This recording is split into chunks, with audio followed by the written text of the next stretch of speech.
एक छोटे से गांव में सरस्वती नाम की बूढ़ी औरत अपनी बेटी और बहू के साथ रहा करती थी। चिंटू खेत में काम करने जाया करता था और सरस्वती रोज मंदिर जाती थी। एक दिन उसकी सहेली दुर्गा मिलती है। अरे सरस्वती, कैसी हो? मैं ठीक हूँ दुर्गा, बहुत दिनों बाद मिल रही हूँ। हाँ सरस्वती, सुना है तुम्हारे बेटे की शादी हो गई है और सब कैसा चल रहा है? बहू कैसी है? सेवा करती है ना? हाँ, 2 महीने पहले ही हुई है। तुम शादी में क्यों नहीं आई? अरे सरस्वती, मैं तो आना चाहती थी, लेकिन मेरे पति की तबीयत उस दिन बहुत खराब थी, इसलिए नहीं आ पाई। अच्छा कोई बात नहीं। और बताओ सरस्वती, बहू कैसी है? मेरी बहू लाखों में एक है, उसे घर के सारे काम आते हैं, मेरी बड़ी सेवा करती है, मुझे काम तक करने नहीं देती है, रोज गर्मा गर्म खाना सबसे पहले मुझे खिलाती है, फिर बाद में दोनों पति पत्नी खाते हैं। मुझे बेटी जैसी बहू मिली है। अरे सरस्वती, तेरा तो भाग्य खुल गया जो तुझे इतनी अच्छी बहू मिली। चलो बहन, ये तो बहुत बढ़िया हो गया, अब तुम्हें कोई फिक्र करने की जरूरत नहीं है। बहू जो इतनी अच्छी मिली है। हाँ दुर्गा, बिल्कुल सही कहा तुमने। फिर दुर्गा वहां से चली जाती है और सरस्वती चिंता में पड़ जाती है और सोचती है, मुझे जल्दी घर जाना होगा, नहीं तो बहू गुस्सा करेगी। फिर सरस्वती घर की ओर निकल पड़ती है। घर पहुंचने के बाद सरस्वती की बहू रिंकी अपनी सास से कहती है, आ गई महारानी, इतनी देर तक कहाँ थी? बहू, मेरी एक सहेली मिल गई थी, उससे बात करने लगी तो देर हो गई। अच्छा, तो ये बात है। बाहर जाकर अपनी सहेली से मेरी चुगली कर रही थी कि मेरी बहू ऐसी है वैसी है। तुमने मेरे बारे में उल्टा सीधा कहा होगा, मेरी पीठ पीछे बुराई करती हो। नहीं बहू, मैंने किसी से कुछ नहीं कहा। फिर सरस्वती खाना खाने बैठ जाती है, लेकिन खाने में सिर्फ नमक और बासी रोटी होती है। तो सरस्वती अपनी बहू से कहती है, ये क्या बहू, ये रोटी तो बासी है और ये नमक? तुमने सब्जी नहीं बनाई क्या? बनाई तो थी, लेकिन मैंने और तुम्हारे बेटे ने खा लिया, इसलिए सब्जी नहीं बची। और ये रोटियां कल रात की ही तो है, फेंक देती तो खाने की बर्बादी हो जाती ना।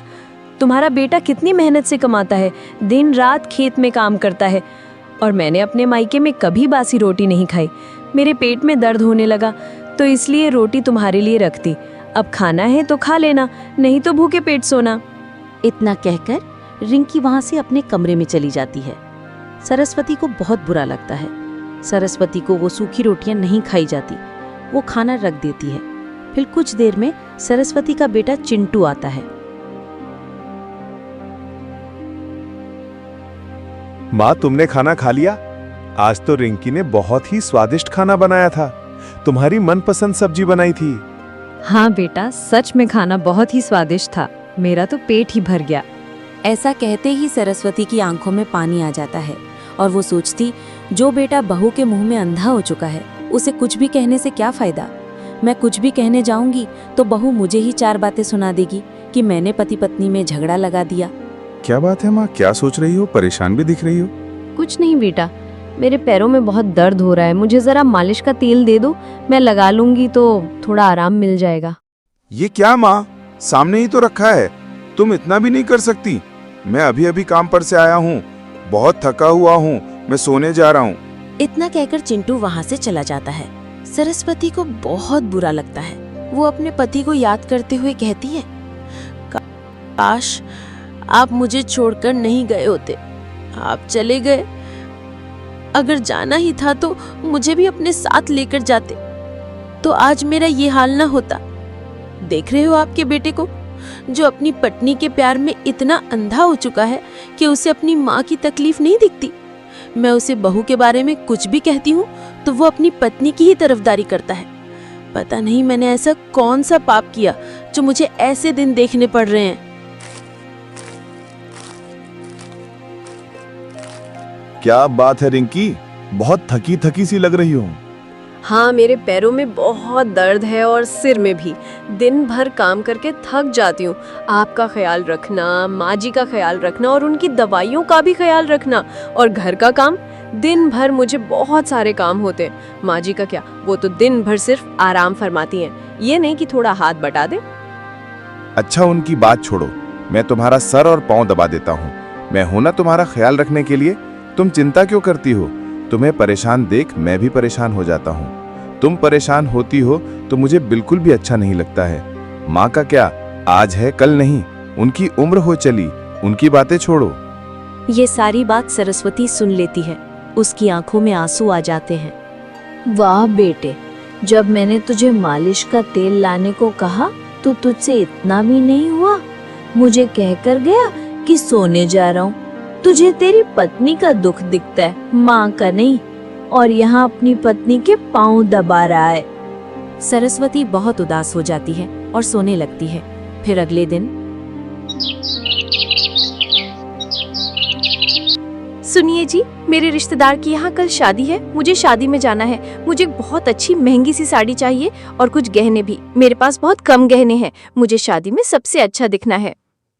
ब्रिंकी, इतने पैसे नहीं है मेरे पास। तुम्हारे पास तो बहुत सारी साड़ियां हैं, उसमें से कोई पहन लेना। और वैसे भी शादी तो तुम्हारे बहुत दूर के रिश्तेदार की है। ठीक है, मत दिलाओ, मैं कोई पुरानी सी साड़ी पहन लूंगी। सोच लो, शादी में इतने लोग होंगे, मुझे पुरानी साड़ी में देख औरतें बातें बनाएंगी, आपकी ही बदनामी होगी। और अगर मैं नई साड़ी और बहुत सारे गहने पहन कर गई तो आपका ही नाम होगा कि देखो रिंकी का पति रिंकी को कितनी ठाट से रखता है। लेकिन तुम तो जानती हो मेरे पास इतने पैसे नहीं हैं। इतने पैसे मैं कहाँ से लाऊं? मेरे पास एक तरकीब है, तुम्हें नहीं पता, लेकिन तुम्हारी माँ के पास बहुत पैसे हैं। वो कभी अपनी अलमारी की चाबी मुझे नहीं देती। आपको उनसे पैसे मांगने होंगे। लेकिन मैं उनसे कहूंगा क्या? पर मुझे नहीं लगता उनके पास कोई पैसे हैं। उनके पास बस थोड़े बहुत ही पैसे होंगे। तुम उनसे कहो जमींदार को पैसे देने हैं जो हमने जमींदार से लिए थे। अगर उन्होंने पैसे नहीं दिए तो हम उन्हें घर से निकाल देंगे। उन्हें कोई अधिकार नहीं है। ठीक है, मैं उनसे बात करके देखता हूँ। फिर चिंटू सरस्वती के पास जाकर मुंह लटकाकर खड़ा हो जाता है। क्या बात है बेटा, बहुत परेशान लग रहे हो। क्या बताऊं माँ, आपको नहीं पता, लेकिन जब आप बहुत बीमार थी तब मैंने जमींदार से कर्जा लिया था। अभी तक मैं उस कर्ज को चुका नहीं पाया। जमींदार मुझे रोज धमकाता है, परेशान करता है। मेरी तो कुछ समझ में नहीं आ रहा, मैं क्या करूं? आपके पास कुछ पैसे हैं क्या? नहीं बेटा, मेरे पास पैसे नहीं है। मैंने जो थोड़े पैसे बचा कर रखे थे वो पिछली बार बहू ने ले लिए थे घर के राशन के लिए। ठीक है, कोई बात नहीं माँ। रिंकी ये सारी बातें सुन रही थी और वो बहुत गुस्सा हो जाती है। इस बुढ़िया के पास पैसे थे, फिर भी इसने मना कर दिया। इस बुढ़िया का कुछ करना पड़ेगा। परेशान हो चुकी हूँ मैं इस घर में, केवल मेरा अधिकार चाहती हूँ। इस बुढ़िया को जब भी देखती हूँ मेरा खून खौल उठता है। पता नहीं ये कब मरेंगी।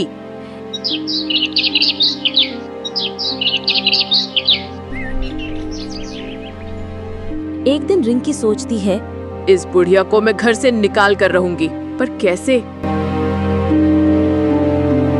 कुछ देर सोचने के बाद उसे एक तरकीब सूझती है। अब इस बुढ़िया को मुझसे कोई नहीं बचा सकता। ये तो गई। फिर रिंकी अपने गेट के दरवाजे पर केले का छिलका रख देती है और फिर केले के छिलके से गिरने का बहाना करने लगती है। हे भगवान, मेरे तो इस बुढ़िया ने जान ही निकाल दी। अजी सुनो, जल्दी आओ। रिंकी, क्या हुआ? तुम इतनी जोर से क्यों चिल्लाई? क्या बताऊं, जब तक ये बुढ़िया इस घर में रहेगी मैं ज्यादा दिन तक बच नहीं पाऊंगी। इस बुढ़िया ने केले का छिलका मेरे दरवाजे पर रख दिया, जिससे मैं फिसलकर गिर गई। नहीं बहू, मैंने कोई केले का छिलका तुम्हारे गेट के पास नहीं रखा। तुम मुझ पर झूठा इल्जाम लगा रही हो। चुप करो माँ, मैं सब जानता हूँ। आप रिंकी से जलते हो। आपने जानबूझकर रिंकी को गिराया है। नहीं बेटा, मैंने कुछ नहीं किया। भला मैं क्यों करूंगी ऐसा? ये बुढ़िया इस घर में रहेगी या फिर मैं? जब तक ये बुढ़िया इस घर में रहेगी तब तक मेरी जान को खतरा है। चुप करो माँ, मैं सब जानता हूँ। तुम्हें कहीं जाने की जरूरत नहीं है। माँ, अब तुम इस घर में नहीं रह सकती हो। बहुत हो गया तुम्हारा नाटक। मैं जानता हूँ आप रिंकी से जलते हो। आपने जानबूझकर रिंकी को गिराया है। बेटा, तुझे अपनी पत्नी के बातों पर यकीन हो गया, लेकिन मेरी बातों पर नहीं। मैंने तुझे कितनी मेहनत से दूसरों के यहाँ झाड़ू पोछा करके तुझे पाला पोसा, और अब तू सब भूल गया। वो सब मैं नहीं जानता। वो दोनों सरस्वती को धक्के मारकर घर से निकाल देते हैं। बेचारी सरस्वती का अब कोई सहारा नहीं था। सरस्वती एक पेड़ के नीचे बैठकर रोने लगती है। वो भूख प्यास से तड़प रही थी। ऐसे ही 2 दिन बीत जाते हैं, लेकिन अब सरस्वती ने अपना दम तोड़ दिया था। भूख ने उसकी जान ले ली थी। उसकी मदद करने वाला कोई नहीं था। ऐसे ही पूरे 25 साल गुजर जाते हैं और अब चिंटू और रिंकी का बेटा भी उन्हें उसी तरह घर से निकाल देता है जैसे कि उन्होंने अपनी माँ को निकाला था, और वो भी दर दर भटकते हैं। और अब उन्हें समझ आ गया था कि जैसा आप दूसरों के साथ करोगे, आपके साथ भी वैसा ही हो।